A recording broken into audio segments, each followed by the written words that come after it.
আসসালামু আলাইকুম ওয়া রাহমাতুল্লাহ। বিডি মেথড লার্নিং স্কুলের পক্ষ থেকে সবাইকে স্বাগতম। তো আশা করছি প্রিয় শিক্ষার্থীরা ভালো আছো। আমি আলহামদুলিল্লাহ ভালো আছি। তো যদিও দুর্যোগ অবস্থা চলছে, তথাপিও পড়ালেখা থেমে নেই। তোমাদের অনলাইন প্রসেসিংয়ে আমরা শিক্ষকরা কাজ করে যাচ্ছি। তো আজ তোমাদের সামনে যে বিষয়টা নিয়ে আলোচনা করব সেটা হচ্ছে উচ্চতর গণিতের এমসিকিউ আলোচনা। তো আশা করছি সবার ভালো লাগবে।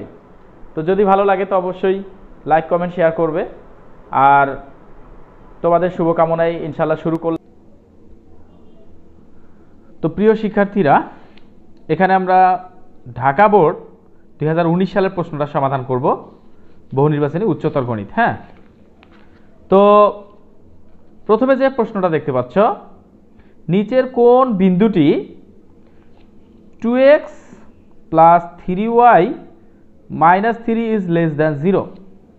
তো আমাদের খেয়াল করতে হবে যে বিন্দু তোমরা দেখতে পাচ্ছ সেটা আসলে প্রথম মানটা x এর, দ্বিতীয় মানটা y। তো আমরা এখানে -3 আর 3 দেখতে পাচ্ছি। তাহলে x এর মান যদি আমরা -3 বসাই আর y এর মান যদি 3 বসাই, তাহলে এটা কতটুকু যুক্তি হচ্ছে? তাহলে এখানে -6 + 9 - 3।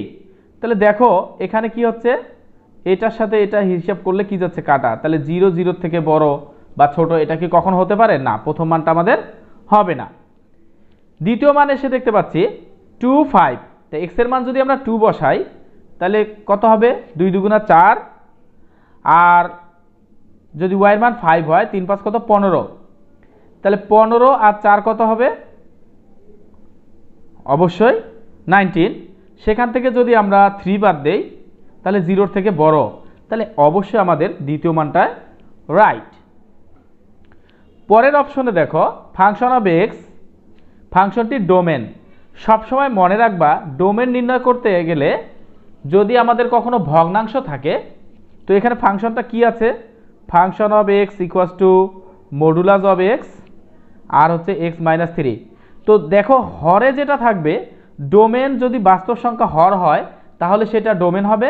আর যদি কখনো দেখো যে এই জায়গাটায় সংজ্ঞায়িত না হয়, 0 আসে, তাহলে আর সেটা ডোমেন হবে না। তারপরে আমরা বলতে পারি x - 3 ≠ 0। তাহলে আমরা কি বলতে পারি? x ≠ 3। তাহলে দেখা যাচ্ছে এখানে আমাদের কোন মানটা আছে? এখানে এরকম x ≠ 3 যে মানটা দেখতে পাচ্ছ তোমরা, সেটাই হবে আমাদের অ্যান্সার। দ্বিতীয়তে ফাংশন অফ x ½ একটি সূচকীয় ফাংশন হলে এটি 0 1 বিন্দুগামী। এর ডোমেন, আচ্ছা 0 1 বিন্দুগামী যদি চিন্তা করো, প্রথম মানটা হচ্ছে, আমরা যদি চিন্তা করি যে এই বিন্দুগামী মানে কি বোঝায়, অর্থাৎ ফাংশন অফ x = 1/2 x। তাহলে y সমান যদি ধরি আমরা ফাংশন অফ x = 1/2 x, তার মানে কি হচ্ছে y = ½ x। তো এখানে আমরা দেখতে পাচ্ছি y = ½। তাহলে x এর মান যদি আমরা 0 বসাই তাহলে ½ কত? 0। তাহলে রেজাল্ট কত আসবে? 1। তাহলে আমরা অবশ্যই বলতে পারি যে এটা বিন্দুগামী হবে। তাহলে প্রথম মানটা আমাদের রাইট। এর ডোমেন, সূচকীয় ফাংশনের ডোমেন তোমরা এটা অবশ্যই মনে রাখতে পারো যে -∞ থেকে +∞ পর্যন্ত হবে। তাহলে দ্বিতীয়টাও রাইট। এবার রেঞ্জের নিম্ন সীমা কি বলছে? 0। তার মানে 0 থেকে শুরু করে সর্বোচ্চ y এর মান এখানে +∞ পর্যন্ত হতে পারে। তার মানে আমরা বলতে পারি তিনটাই রাইট। এবার আসো এর যে বিন্দুটা আছে 1, -1, b এর মানটা হচ্ছে 2, অর্থাৎ তোমরা বিন্দুগুলো দেখতে পাচ্ছ নিশ্চয়ই। তো এখানে খেয়াল করে দেখো এই তিনটা বিন্দুর মধ্যে ab রেখার ঢাল। তো ঢাল যখন আমরা নির্ণয় করি তখন আমাদের কি চিন্তা করতে হবে? ঢাল সমান সমান কি? ঢাল যদি আমরা নির্ণয় করি, ঢালকে কি দ্বারা সূচিত করা হয়? m দ্বারা। তাহলে যে কোনো একটা বিন্দুকে যদি তুমি চিন্তা করো, a আর b রেখার এখানে বলছে, তাহলে y2 - y1 আর x2 - x1। তাহলে y2 কত? তাহলে y2 হচ্ছে 2 -1 আর x2 হচ্ছে 2 -1। তাহলে রেজাল্ট নিচে 1 আর এখানে কত মাইনাসে মাইনাসে প্লাস, তার মানে কত 3। তাহলে আমরা নিচের 1 এ কোনো দাম নাই, তাহলে আমরা দেখতে পাচ্ছি এটা রেজাল্ট 3।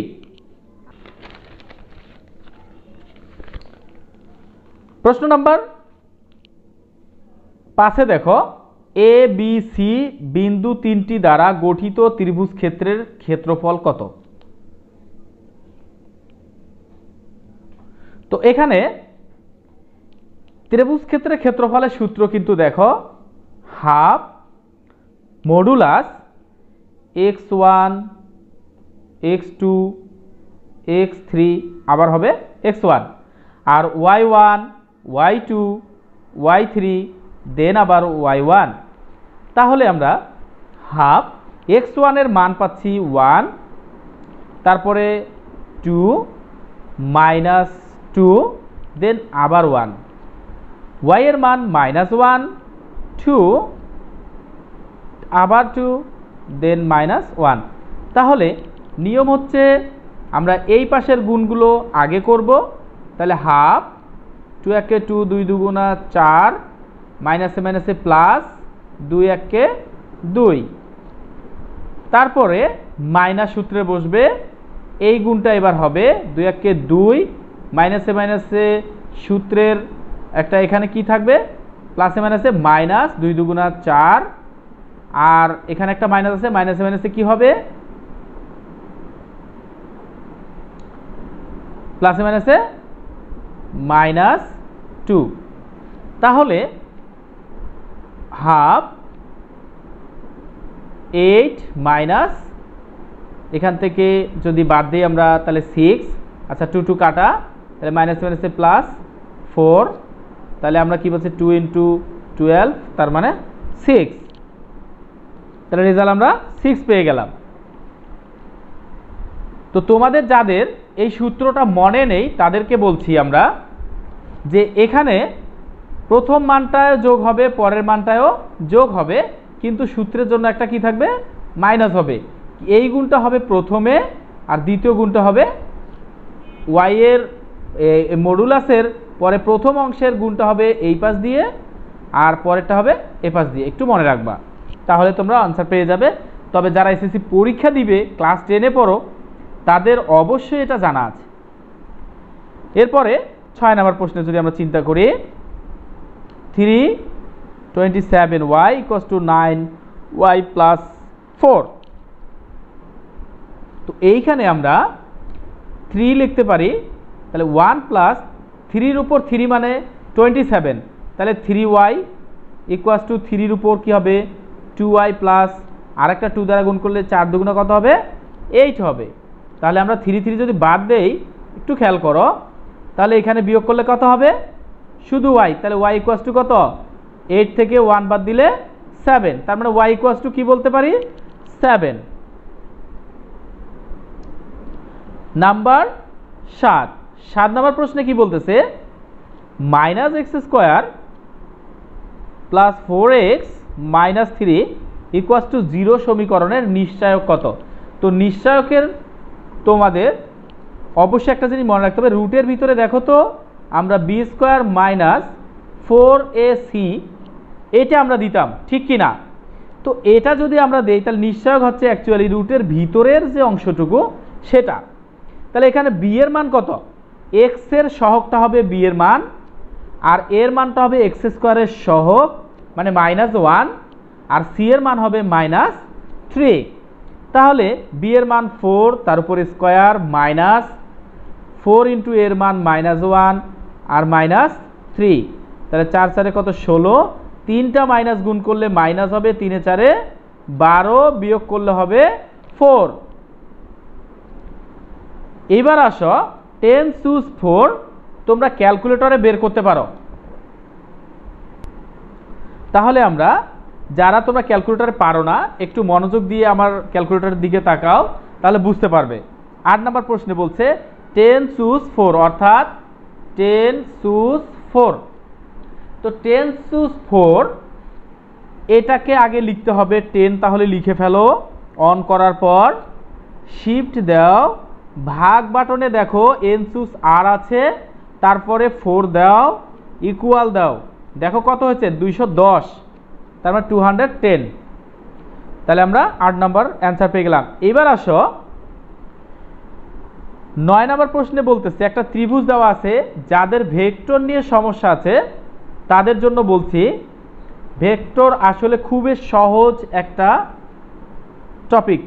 তোমরা অনেকেই বলতে পারো যে স্যার আপনি এটা কী বললেন, ভেক্টর আমরা এত পড়ি মনেই থাকে না।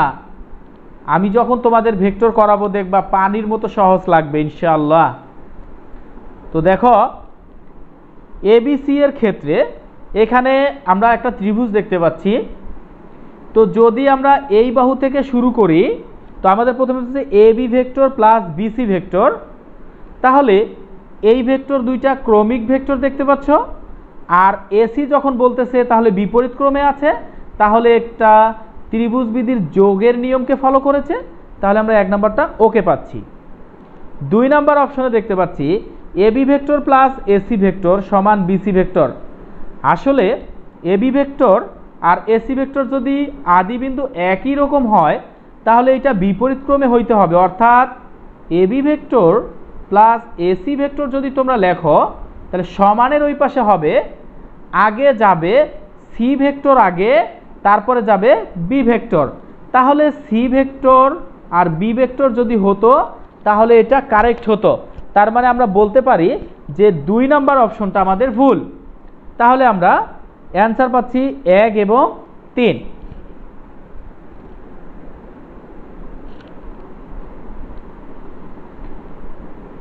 তো এরপরের প্রশ্ন দেখো, উদ্দীপক পড়ে 10 এবং 11 নং প্রশ্নের উত্তর দাও। তো 10 এবং 11 নং প্রশ্নে আমাদের কি বলতেছে, একটি ক্যাপসুলের সম্পূর্ণ দৈর্ঘ্য 21 সেন্টিমিটার এবং এর সিলিন্ডার আকৃতির অংশের ব্যাসার্ধ 3 সেন্টিমিটার। আচ্ছা, তো এইখানে ক্যাপসুল দেখতে কেমন বলো তো? ক্যাপসুল দেখতে তো ক্যাপসুলের মতো, তাই না? এটাও একটা ক্যাপসুল ধরে নাও। তো এইখান থেকে আমরা ধরে নাও এরকম করে সোজা করে অপশনটা দিয়ে দিলাম। ক্যাপসুলের সম্পূর্ণ দৈর্ঘ্য কত বলছে? 21। এর সিলিন্ডার আকৃতি অংশের ব্যাসার্ধ এটা 3। আচ্ছা, ব্যাসার্ধ যদি 3 হয়, খেয়াল করো এই অংশটা 3, এই অংশটাও 3, তার মানে পুরোটা কিন্তু 3 না। 3 হবে ঠিক মাঝামাঝি ধরার পরে এপাশে 3, এপাশে ধরো 3। ক্যাপসুলের সিলিন্ডার আকৃতির অংশের দৈর্ঘ্য কত? তাহলে এপাশে একটা কি ছিল? ব্যাসার্ধ। এখানে যদি কেন্দ্র ধরি আমরা, তাহলে এটাও 3, এটাও 3, তাহলে এপাশে একটা 3, এপাশে একটা 3 ব্যাসার্ধ। তাহলে 21 থেকে আমরা 2টা 3 যদি বাদ দেই তাহলে রেজাল্ট কত পাবো? 2টা 3 বাদ দিলে 6, তার মানে 15। তাহলে আমরা 15 পেয়ে গেলাম। ক্যাপসুলটির আয়তন কত? তো ক্যাপসুলের আয়তন যদি আমরা বের করতে চাই তাহলে আমাদের কি কি লাগবে? আচ্ছা, এইখান থেকে দেখো এটা একটা সিলিন্ডার, এটার মাপ কত? 15। আচ্ছা, তাহলে ব্যালনের এইখান থেকে এই অংশটা আর এই অংশটা মিলে কি একটা বৃত্তাকার অংশ। তাহলে বৃত্তের যদি আমরা চিন্তা করি তাহলে এর আয়তন 4/3 পাই আর কিউব। তাহলে এখন মান যদি বসাই 4/3 ইন্টু 3 আচ্ছা, পাই অবস্থায় যেহেতু আমাদের আছে তাহলে আমরা পাইয়ের কোনো কাজ করব না, আর আর এর মান 3 তার উপর কিউব। তাহলে আমরা কি বলতে পারি? 4/3 ইন্টু পাই ইন্টু 27। তাহলে এখানে কাটাকাটি করলে কত পাচ্ছি? 9। তাহলে 4 নং কত? 36 পাই। আর এইখানে এটা একটা সিলিন্ডার, সিলিন্ডারের আয়তনের সূত্র কি? পাই আর স্কোয়ার এইচ। যেহেতু এখানে এইচ এর মান আমাদের 15, তাহলে পাই আর স্কোয়ার এইচ, পাই আর স্কোয়ার এইচ। তাহলে পাই একটা থাকলো, আর এর মান 3 তার উপর স্কোয়ার, দেন এইচ এর মান 15। তাহলে কত হইল? 5 নং। 9 15 কত হবে? তাহলে আমরা যদি একটু হিসাব করি,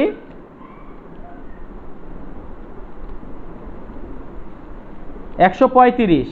তাহলে 135 পাই আর তার সাথে 36 পাই হিসাব করো, তাহলে কত হচ্ছে? পাই 171, তার মানে 171। তাহলে আমরা খ নাম্বার অ্যান্সার পেয়ে গেছি। 5 টাকার 4টি মুদ্রা একসাথে নিক্ষেপ করা হলো নমুনা বিন্দু। যে টাকারে যে মুদ্রা হোক যদি তার পাশ থাকে 2টা, তার মানে 2 টু দি পাওয়ার n এর শর্তকে ফিল আপ করবে। এখন যদি ছক্কা হয় তাহলে 6 টু দি পাওয়ার n হবে। মনে রাখতে হবে তার পার্শ্ব কয়টি, যার যতটি পার্শ্ব হবে তার তত টু দি পাওয়ার n কে সমর্থন করবে।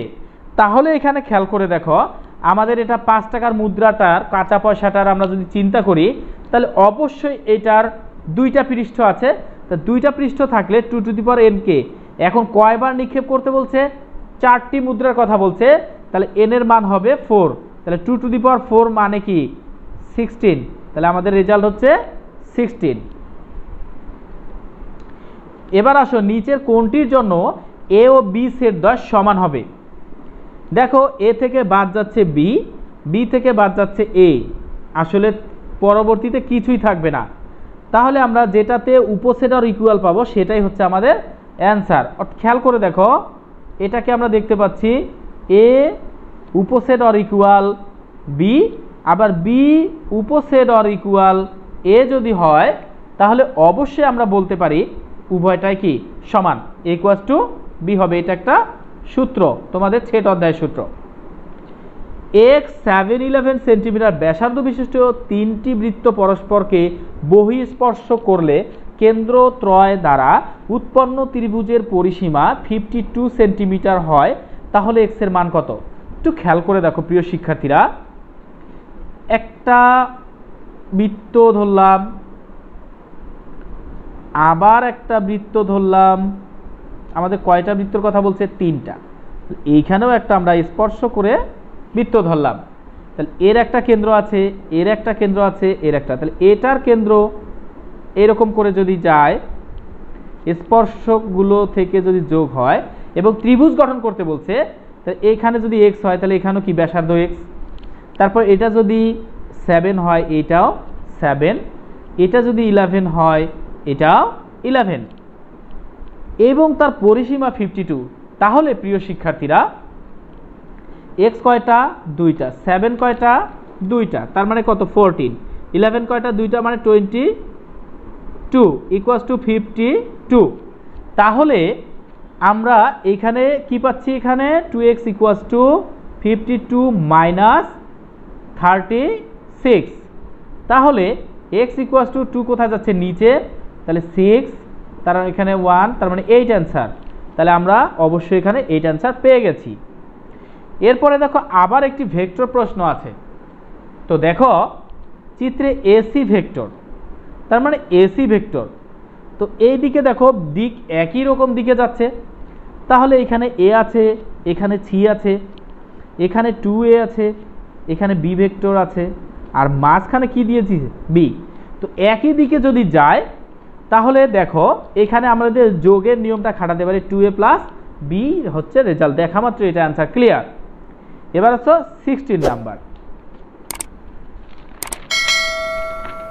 16 নাম্বার প্রশ্নে আমাদের কি বলতেছে? Sine a equals to √3/2। শর্ত হলো 0 থেকে এর মান বড়, তার থেকে 2π বড়। আচ্ছা, তাহলে কোয়াড্রান্টটা আমরা একটু হিসাব করেই নেই।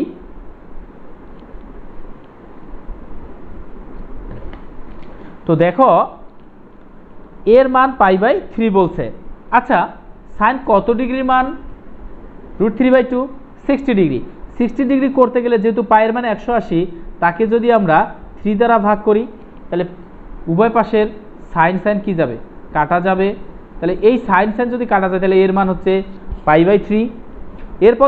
এরপর বলছে a ইকুয়ালস টু 2π/3। আচ্ছা, এটা বলার কারণটা কি? কারণ হচ্ছে একটু খেয়াল করে দেখো, এইখানে কত 90-র হিসাব করা হয়েছে এবং এটা ধনাত্মক কোণের হিসাব করা হয়েছে, যেহেতু প্লাস আছে। 8.3 এর অঙ্কটা তোমাদের 8.3 আমার ইউটিউব ভিডিওতে দেওয়া শুরু হয়ে গেছে, তোমরা পারলে তোমরা দেখে নিবে ইনশাল্লাহ। এখনো শেষ হয় নাই, অবশ্য শেষ হয়ে যাবে পর্যায়ক্রমে।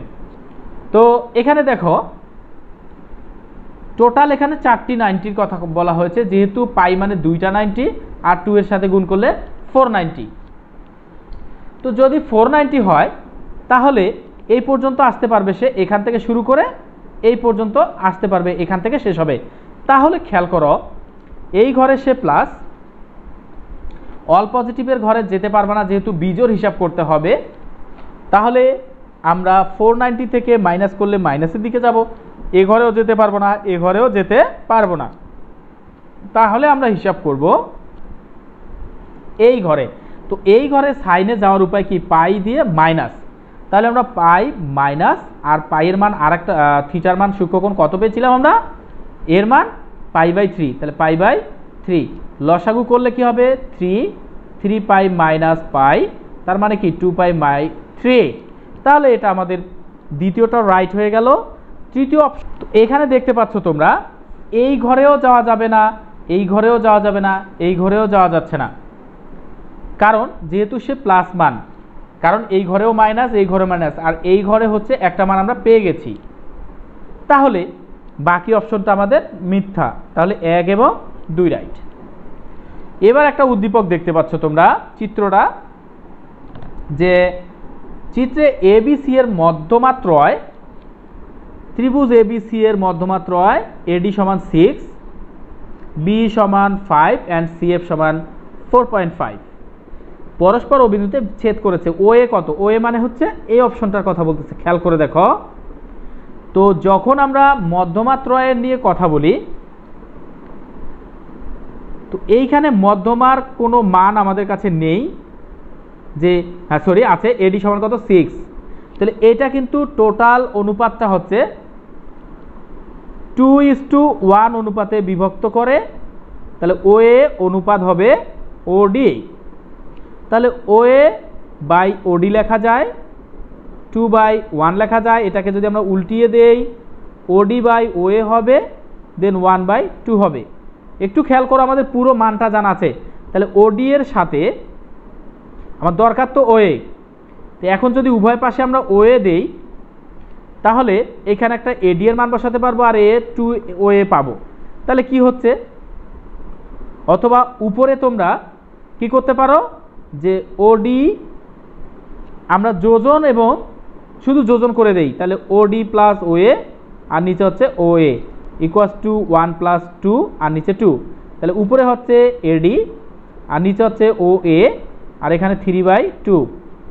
তাহলে খেয়াল করো, ও এর মান আমরা জানি না, এডি এর মান জানি 6, তাহলে 3/2, এটা কাটাকাটি করলে 2 আর 2 × 2 = 4, তার মানে আমরা 4 হিসাব করে নিলাম।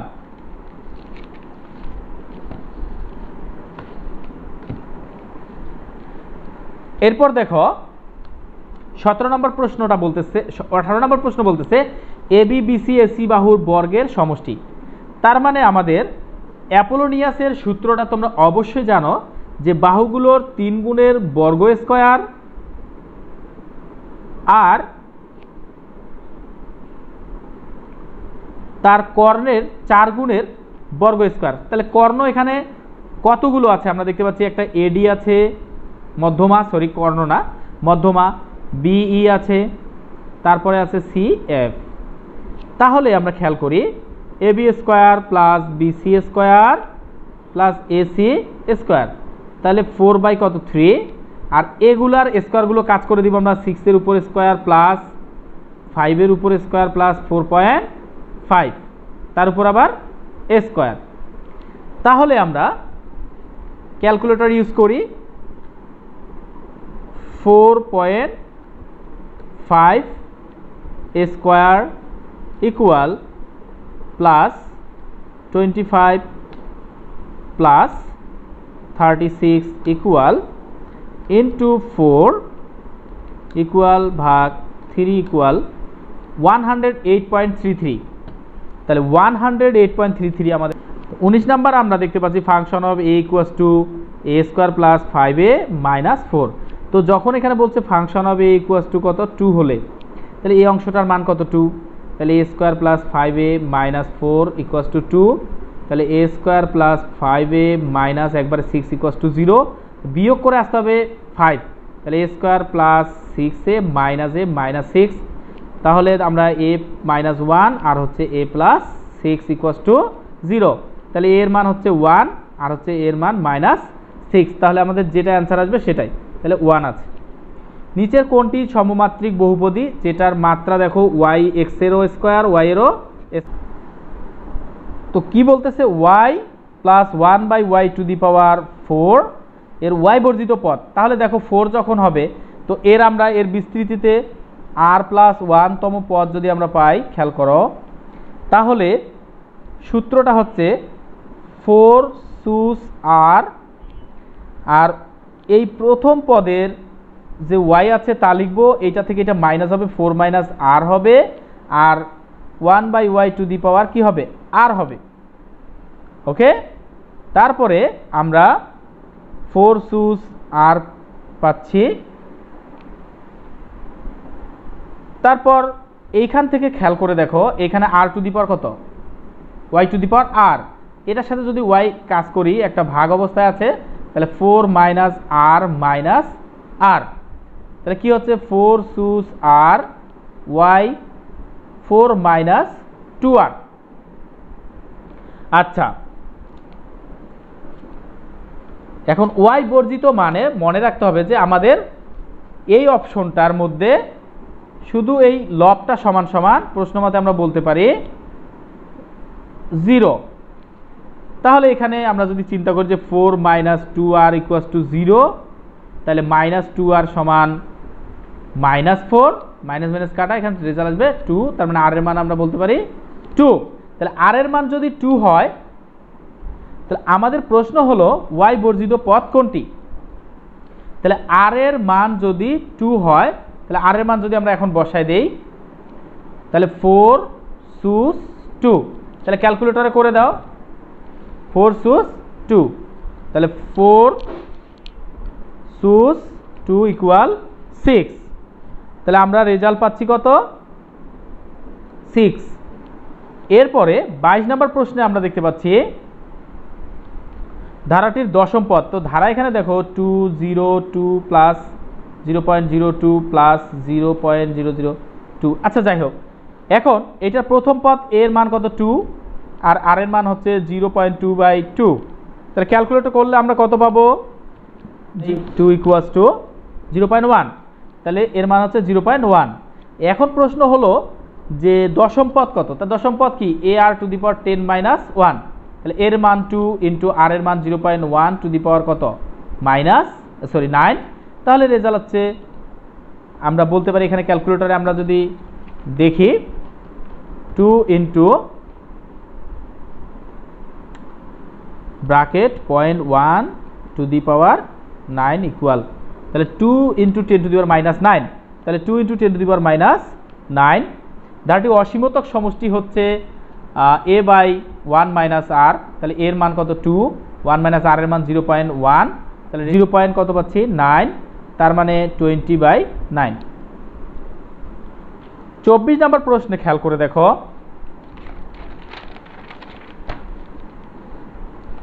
24 নম্বর প্রশ্নে এইখানে আসলে একটু সময় লাগতেছে, কারণ আছে প্রথম ক্লাস, এজন্য এখানে বি বিন্দু দেওয়া আছে 4, 0, আর এইখানে যদি আমরা চিন্তা করি লম্ব রেখা আছে, তারপর 4,3, এখানে এ বিন্দু এটা। তাহলে দেখো প্রথম মানটা x এর, তার মানে এই মানটা হচ্ছে 4 আর এই মানটা হচ্ছে 3, তাহলে এটা কত হবে, 5। তাহলে প্রশ্ন হলো cosec minus theta plus sec minus theta.